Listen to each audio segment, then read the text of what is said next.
कि बॉलीवुड में लव जिहाद का दौर लगभग खत्म हो चुका है। अब इसीलिए इन लोगों ने क्या है, प्लान ए रिजेक्ट हो गया, अब प्लान बी की तरफ चलो। प्लान बी क्या है कि प्लान बी के तौर पर टेलीविजन पर ये सिलसिला शुरू कर दो। और इसीलिए टीवी चैनलों में सीधा हिंदू घरों के लिविंग रूम में लव जिहाद के बीज बोने का फैसला किया है।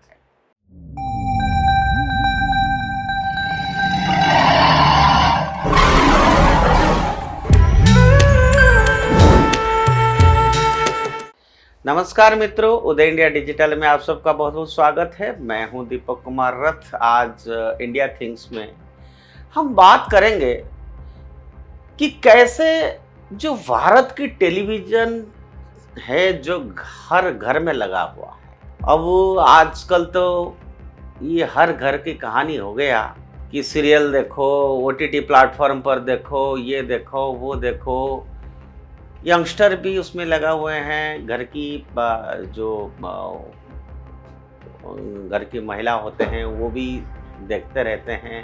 अब इसका कौन फायदा उठाता है, यही बात आज करेंगे कि कैसे सीरियल्स पर, ओटीटी प्लेटफॉर्म पर, अब बड़े पर्दे में बॉलीवुड में आपको पता है किस तरह से भारतीयता के खिलाफ नैरेटिव्स बन रहा था।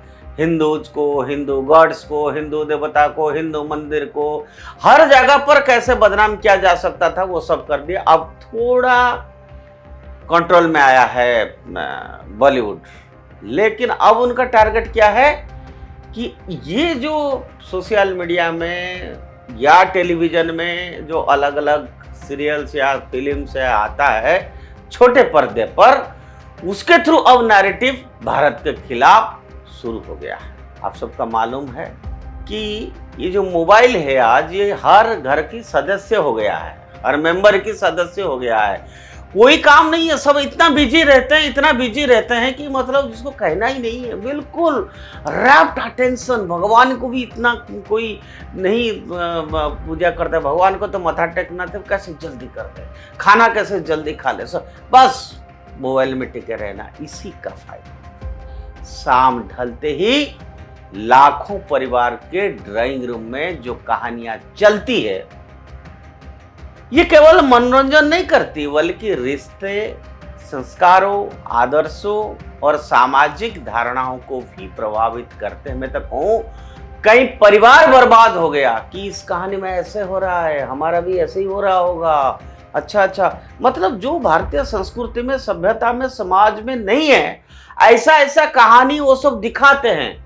ये उनकी नैरेटिव है। और उसको ये जो आम जनता होते हैं, हमारा नॉर्मल भारतीय लोग, सरल होते हैं, उनको पहले क्या था, रामायण, महाभारत, भागवत, ये सब सुनने का, पढ़ने का अवसर मिलता है, उसका एक दिमाग के ऊपर प्रभाव पड़ता था।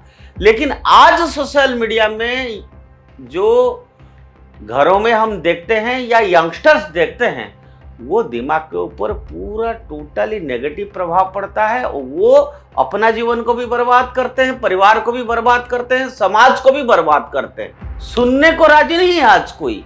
अगर कोई कहे, कोई सुनने को भी राजी नहीं है। मैं इसीलिए कह रहा हूं, ये बात जो आपके साथ आज कर रहा हूं, ये देश के लिए खतरा है मित्रों।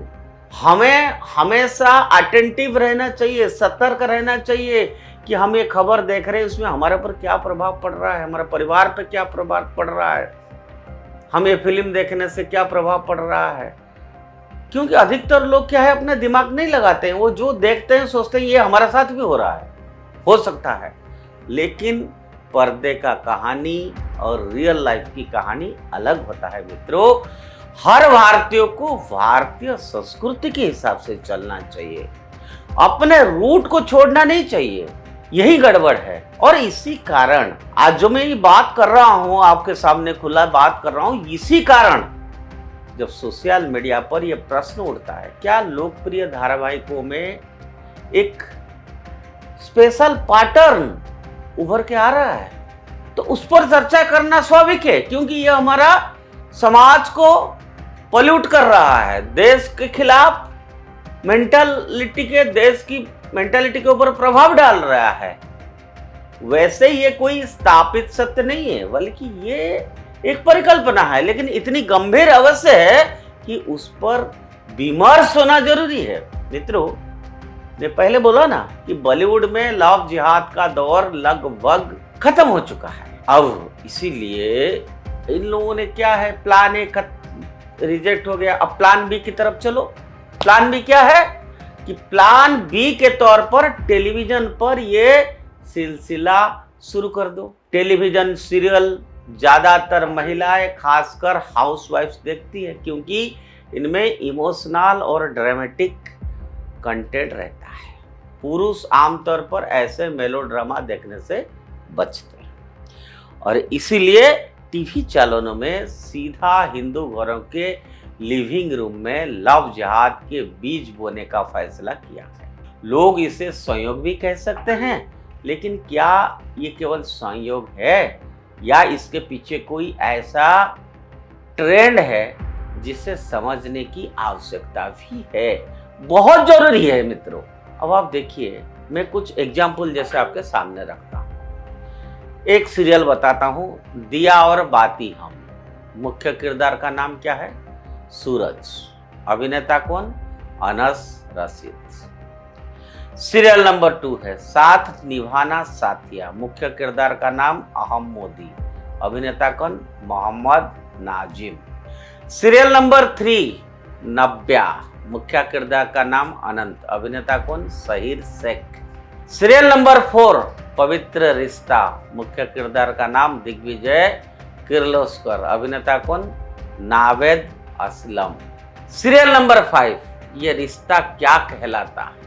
मुख्य किरदार का नाम लक्ष्य, और अभिनेता कौन है? शहजाद शेख। मुख्य किरदार दोनों का नाम है अखिलेश। अभिनेता कौन है? अली हसन। मुख्य किरदार 3 का नाम कार्तिक। अभिनेता है मोहसिन खान। सीरियल नंबर 6 ये है चाहते। मुख्य किरदार का नाम रुद्र खुराना। अभिनेता है अबरार काजी। अब आप ये सब इन सीरियल्स को देखे होंगे। मैं महिलाओं की बात कर रहा हूँ।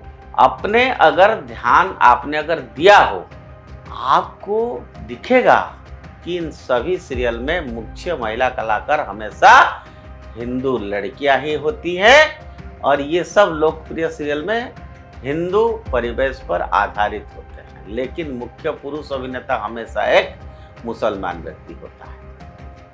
अब इसके पीछे खतरनाक दोहरा मकसद भी है। पहला, ये अभिनेत्रियों को लव जिहाद के खतरे में डालना है। दूसरा, ये महिला दर्शकों के मन में ये गलत धारणा बनाता है कि केवल मुस्लिम पुरुष ही आकर्षण और प्रतिभाशाली होते हैं। लगभग सभी हिंदू टीवी अभिनेत्रियों लव जिहाद की जाल में फंसे हुई है। एक टीवी अभिनेत्री तुनिसा शर्मा ने अपनी बॉयफ्रेंड और सहकलाकार रिजान खान के मेकअप रूम में आत्महत्या कर ली। उनकी मां ने खान के खिलाफ शिकायत दर्ज कराई थी कि उसने उसकी बेटी का यौन शोषण किया और फिर उसे छोड़ दिया, जिसके बाद उसे गिरफ्तार कर लिया गया था, लेकिन सबूतों की कमी के कारण उसे बाद में रिहा कर दिया गया। लोग कहते हैं कि अभिनेता का धर्म उसका भूमिका तय नहीं करता है। भारतीय सिनेमा टेलीविजन में दशकों से कलाकार अपनी निजी पहचान से अलग पात्र निभाते आए हैं, लेकिन यह भी याद रखना होगा कि टेलीविजन का प्रभाव फिल्म से अलग होती है। एक फिल्म 3 घंटे की होती है, लेकिन एक धारावाहिक वर्षों तक घर घर पहुंचती है। एक ही पात्र प्रतिदिन दर्शकों के सामने आता है, उसकी संघर्ष, प्रेम, परिवार और व्यक्तित्व के भावनात्मक जुड़ाव बनता है। मनोविज्ञान बताता है कि बार बार देखने वाले दृश्य और पात्र दर्शकों की अवचेतन धारणाओं को प्रभावित कर सकता है। इसलिए ये मान लेना है कि कैरेक्टर्स का सामाजिक प्रभाव शून्य है, वास्तविकता से आंखें मूंदने जैसा हो। मुझे ये कहने में कोई गुरज नहीं है कि अधिकतर टीवी चैनल्स अपने पारिवारिक drama, romantic drama, comedy, reality show और क्राइम शो के माध्यम से सक्रिय रूप से लव जिहाद को बढ़ावा दे रहे हैं। इन सीरियलों का आपकी घर की बेटियां, बहनों और बहुओं को सीधा असर डालता है। यही कारण है कि हम इस बात को उठा रहे हैं, क्योंकि यह हमारा घर का मुद्दा है। सिनेमा घरों में जाना ना जाना चॉइस हो सकती है, लेकिन ये टीवी तो हमारे बीच ही रहता है 24 घंटे।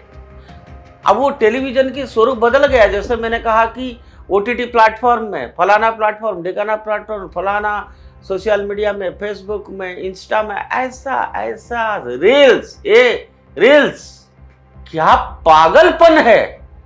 रात को 2-2 बजे तक मोबाइल लेके डटे रहते हैं, दोपहर को खाना नहीं खाते हैं, या खाना खाते खाते कभी मोबाइल चबा लेते हैं। उसको देखते देखते आंख खराब हो जाता है, समय नहीं मिलता। सब कहते हैं बहुत बिजी है, किसमें? सोशल मीडिया में। क्या देख रहे हैं? भारत के खिलाफ नैरेटिव देख रहे हैं। क्या देख रहे हैं? ऐसा ऐसा कहानी देख रहे हैं जो हमारा परिवार को, समाज को तोड़ेगा।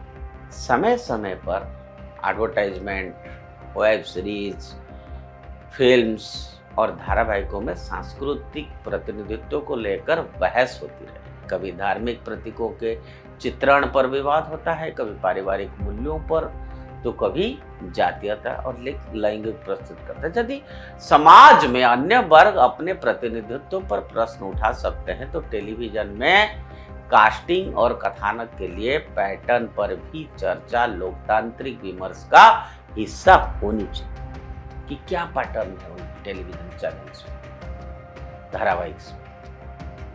भारतीय टेलीविजन उद्योग को भी आत्ममंथन करने से परहेज नहीं करना चाहिए। पारदर्शिता, विविधता और संतुलित प्रतिनिधित्व किसी भी रचनात्मक उद्योग की विश्वसनीयता बढ़ाता है।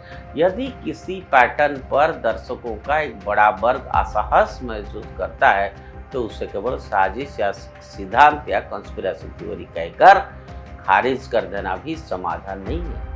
संवाद हमेशा अविश्वास से बेहतर विकल्प होता है। अंततः प्रश्न किसी अभिनेता की धर्म का नहीं है, बल्कि दर्शकों के विश्वास का है। भारतीय समाज इतना परिपक्व है कि वो अभिनय और वास्तविक जीवन में अंतर समझाते हैं। फिर भी मीडिया की शक्ति को कम करके नहीं आंका जा सकता है। इसलिए आवश्यकता है कि मनोरंजन उद्योग अभिव्यक्ति की स्वतंत्रता के साथ सामाजिक उत्तरदायित्व का भी निर्वाह करें और ऐसे किसी भी पैटर्न को अपनाने से बिल्कुल बचे। आज के लिए इतना। मैं सोच रहा हूँ ये जो बातें आज हम किए हैं, हर घर में है, समाज में है। कल्चरल पोल्यूशन जो शब्द है ना, ये उसी को फैला रहा है, भारत के खिलाफ नैरेटिव बना रहे हैं। मित्रों, मैं नहीं कह रहा हूँ कि आप सोशल मीडिया से बचिए, लेकिन हाँ, बचिए उन कंटेंट से। बचाइए ना अपना बच्चों को और घर के लोगों को उन कंटेंट से। जय हिंद, जय भारत।